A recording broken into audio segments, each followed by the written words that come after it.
Hello, everyone. Well, who's surprised? Because I'm not. Not in the least. When asked aboard the airport Air Force One by a reporter whether he was still considering giving Ukraine Tomahawk missiles, Trump said no, not really. He also said that he might change his mind or not. Who knows? As predicted, this was all bullshit. And I said that when he first said that he was sort of kind of maybe possibly having a concept of an idea of giving Ukraine the Tomahawk missiles, at that time I said, I'll believe it when I'll see it. When it is on the ground in Ukraine, finger on the button. Didn't happen. Is it frustrating? Yes. Is it surprising? No. Ukraine is seeking the Tomahawk missiles for a very practical reason.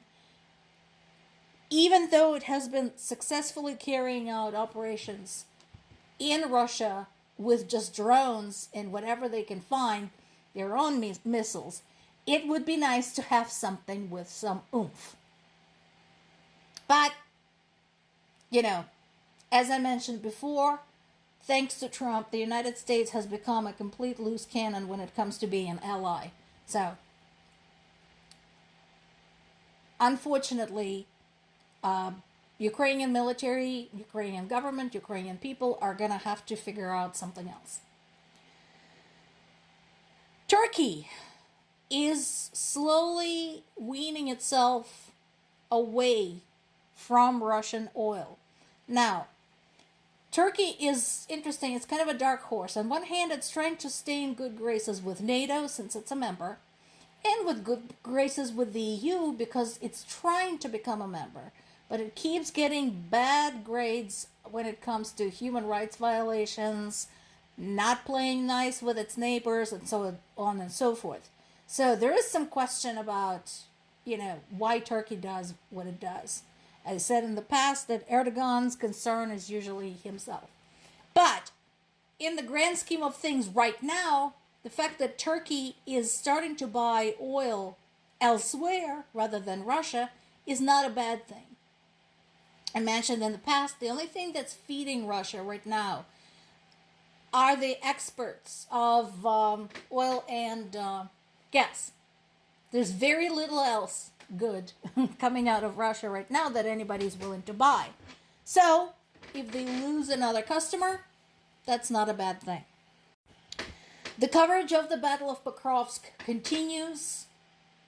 There's good news and bad news there. There's several things happening.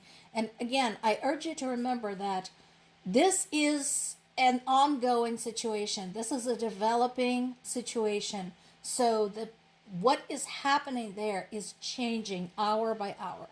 Here's what we know. Ukrainian military is saying that it had halted Russia's progress to the north of Pokrovsk. Why is this important? In order to take Pokrovsk, there's two things that Russia needs to do.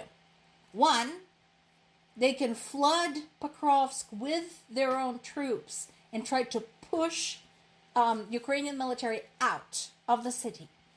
Or two, they could encircle the city, cut off the supply lines and any support access for Ukrainian troops and do it that way. So this particular item is something that is interfering with approach number 2. So they were trying to encircle the city and Ukrainian military stopped them in the north. Now, there's still some advancement happening in the south and in the east. That is important also. But still, this is another day when Russia failed to take Pokrovsk.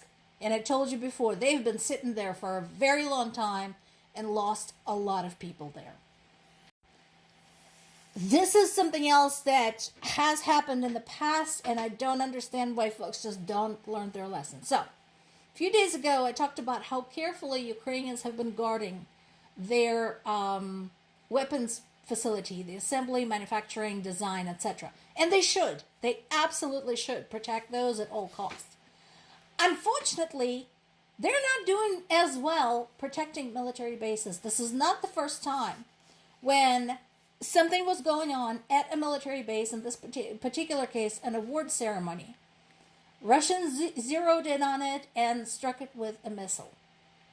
Folks, get a clue. If you have to conduct a ceremony, do it underground. Do it in a basement somewhere. Because remember, we have Russian drones all over the freaking place. We have their satellites all over the freaking place. Which means if they see the movements of troops, if they see multiple divisions arriving at the same place, they're going to go and find out what is going on there and strike. Get the message. A senior NATO official, Admiral Giuseppe Cavo Dragon, had expressed NATO's continued intention to stand by Ukraine and described the invasion of Ukraine as basically a very bad idea for Putin. The problem with that is, while it's nice to hear, it is very vague. What does it mean? Because he keeps saying that, this is a good time to negotiate, completely ignoring the fact that Russia is not interested in negotiations. It is interested only in capitulation of the Ukrainian government. That's what they're interested in, surrender, and that's it.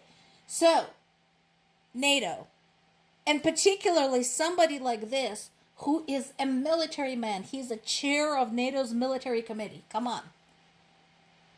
When you say, we are going to stand by you, Ukraine, please be specific. What are you going to do? What are you going to do? What does this mean?